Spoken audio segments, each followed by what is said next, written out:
closed doors. Nobody could get in to see Martin. His secretary would call in every once in a while. He must have had the door bolted from the inside. Nobody got in to see Martin. So Martin is off. Pogar was, Glenn couldn't see him, but he finally ran down to Jacobson.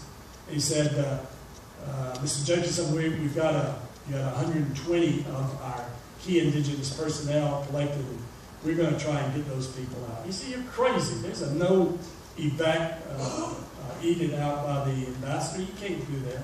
Roundsville said, well, we have to. We've got them collected, and we're doing that and something. And Jacobson, who was busy doing something, said, well, good luck. So we took that as go. So Glenn called down to Delaney, and I had... 20 minutes, Mr. Parker. Okay. So George was going to fly for me for 2 days, and he was another helicopter. So George was there. We decided to get the unit from Chowda first. There was a collection of people there. So we told them to get in a truck and start heading towards Canto. They got into 2 trucks, and the KIP that had been identified in Chowda. And I was with George, and we were getting their location. They had a radio. And we said, okay, pull on the side of the road. And George and I landed in a rice field. And we got the people off the 2 trucks, and they got on George's helicopter. And we flew out to sea. We were going to make it work. Because the Navy we knew was out there. So you get out there, and you can see Navy ships for as far as you can see. They're just Navy ships. And he got on the guard free, and he kept asking for a boat to come so he could land. So he had some refugees to be taken on. And the USS Vancouver slid out from the pack and said, land on my rear deck back there. So George came and landed. The Marines were out there, and they wanted me to go up and speak to the captain after I gave them my gun. So I went up to the captain and I said, we have this evacuation. It's been authorized by Saigon. You can contact Saigon, because we knew it was chaos. You can call Saigon and they'll tell you it's okay. We're going to be bringing out people all day long. I don't know how many, but this is the first load. Now the people, when we picked them up, we had told them so the word wouldn't get out. We were going to take them to the airport. So they were as surprised as anybody to be on the back of a boat. And there were some pretty rough-looking guys. These were CIA field agents that had worked for us for a long time. So they got out, and every one of them was armed. Some of them were armed 3 or 4 times. So the Marines were going through, and they were not very happy to be there. These KIP that we've got now suddenly surrounded by soldiers, and my people didn't look too good. I mean, they looked like spies. So they got them, and the captain had agreed, and he didn't want to, but he agreed. And I got back in with George, and we flew back. All day long, we kept sending out people to the USS Vancouver. I wanted George to land that night on top of this club that we lived. It was an apartment building that had a flat roof. Because I wanted George close by with his helicopter. So, but he wasn't sure exactly where I wanted him. So I went out on the last flight that night. We landed, it's dark now. We landed on the back of the USS Vancouver, and the Marines came up and said, the captain wants to talk to somebody. So that was me. And I went up to the captain and said, nobody in Saigon knows what's going on. Nobody I can find in Saigon has authorized this. Nobody that you brought out there even wants to be here. And every single one of them were armed. And these are VIPs you're evacuating? I don't think so. So I don't know what's going on, but this is what I'm going to do. You're going to lead those people on landing boats over to a merchant marine ship sitting at anchor. And I'm going to get you off of my boat, and I'm going to go back and be at the head of the Saigon River in case we have to go up to evacuate the embassy. So I said, no, I've got to go back. He said, no, you don't have to go back. You're going to stay here and lead that pack of people you got downstairs over to the Pioneer Contender. So I went down into the basement, and were they happy to see me? Because all of these kids, most of them didn't know each other in the first place. Most of them because they're spies. You know, spies don't have a society. They don't have a So all these Vietnamese people were there, and they saw me, but I'm the common denominator. Ah!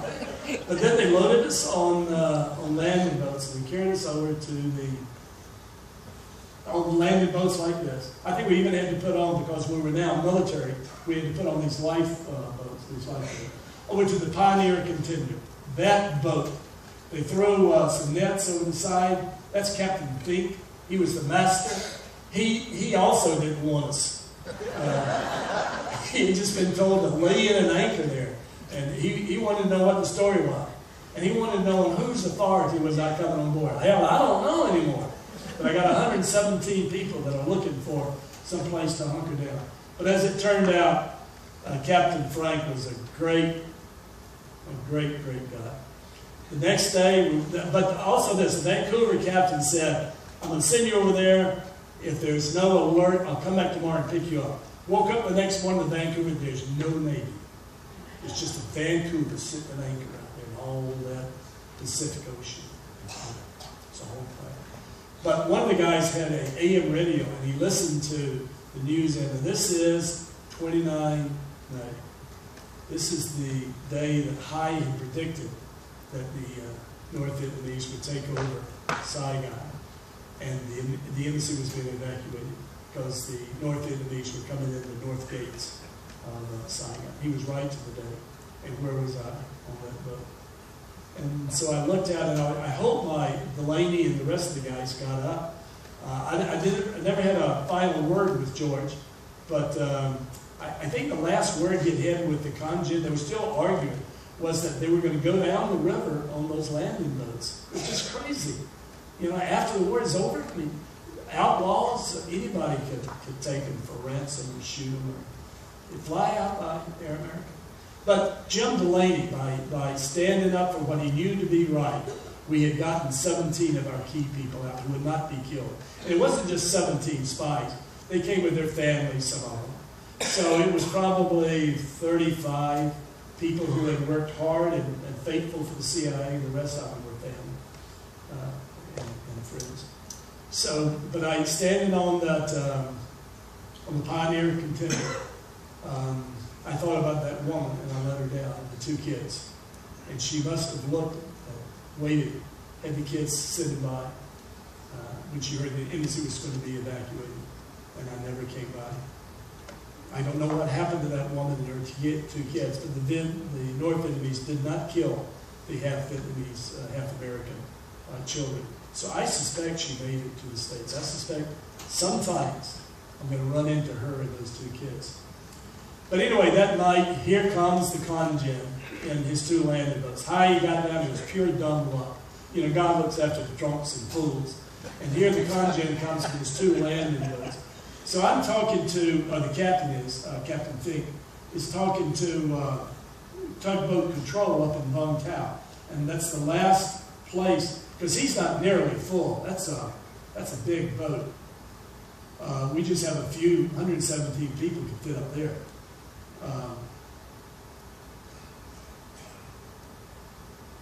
So they said, we need your landing craft. So I got in the landing craft with this guy who had worked for me when I was in Chowda, one landing trip, and I got two other Filipino engineers that came down the river in those two landing boats. And we drove all that second night from where the boat was all the way up to Vung Tau. And we pulled into the harbor there at Vung Tau, and it was a madhouse. Because we represented the last boat. They did one boat in, it had left, and we were the last boat to pull in. And there were people desperate. You could hear their wail when you were out from the harbor, but it was people that were crying. And there was a pier in the Vung Tau harbor, which is right here. And people getting pushed, trying to get to the front, and being pushed off into the harbor. Kids, women, children, but it was just chaos. But they were bringing them from, they didn't need my landing craft anymore because they had found these barges. And tugboats were bringing the barge up next to the pier. It was loaded up with people, and they were bringing them out to the Pioneer Contender. And this is a shot from the Pioneer Contender, offloading those barges. So we offloaded, and this is this is the last day of April. We finally finished up after 12 o'clock. the boat was completely loaded, and we pushed off the last boat out. I stood, see this top deck up there? I was on that top deck 2 days after the American Embassy as we were pulling anchor, leaving Vietnam, thinking about my experiences in the 5 years there, thinking about the friends I had known who had been there. And I saluted. I gave a salute before I went downstairs. Now, Mrs. Brenda over there was in Taipei. All the women, the wives, had been told when their husband had been identified and brought out to U.S. Navy boats. Well, I was on this merchant marine ship. There was nobody to tell Brenda that I was on a merchant marine ship. But people knew. I was working with the Oregon military south of Saigon. Jim Lewis was working with the Oregon north of Saigon. He was captured.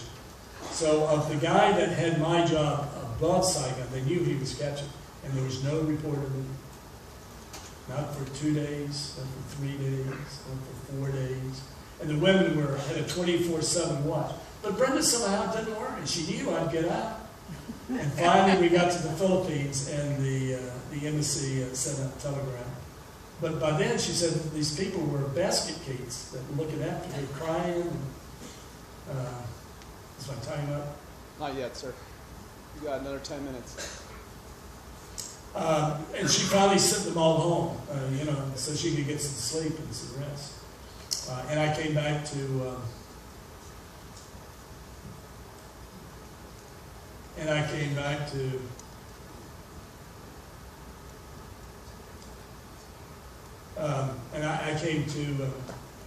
join the family in Taipei, and we spent a couple of 3 months. The headquarters said, "Don't come back right away. It's just too many people. Badge office is overwhelmed." So there it was. 5 years on the battlefield in Southeast Asia. I was not the first in. I went in '65.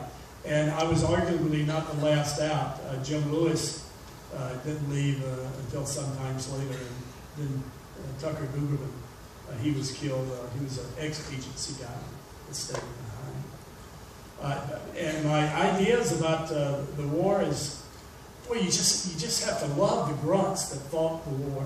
I love those guys in my platoon. I appreciate the opportunity I had to lead men in combat. It's not something everybody is afforded. I love the Asians. We love the Thais. That 2 years total immersion with the Hmong, I love the Hmong. And I don't have a big capacity for love. I'm a pretty selfish guy. But my heart went out to the Hmong and the Tahan Suapran, and it went out to Hung and to Thai.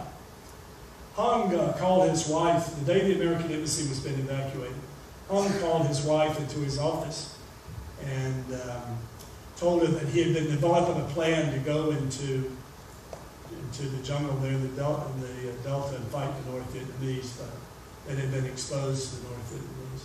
So he had no honorable choice but to kill himself. And his wife pleaded for him not to do it. And the staff pleaded, but he took his leave, went into a side room, and put a gun to his head and killed himself. High, out with his unit, was found the morning after the U.S. Embassy was evacuated, dead at his desk. He had taken some poison and died. The book I have dedicated to Hung and to High. They represent the highest aspects of duty, honor, country. And I sincerely like Hung, like I sincerely like John Sherman, and even that old son of bitch High. Some brand guy who wasn't me. That's it for me. So tomorrow I'm going to tell some old stories about growing up. You'll join me again. I hope to be more entertaining tomorrow than so end with such a sorrowful note. Thank you very much.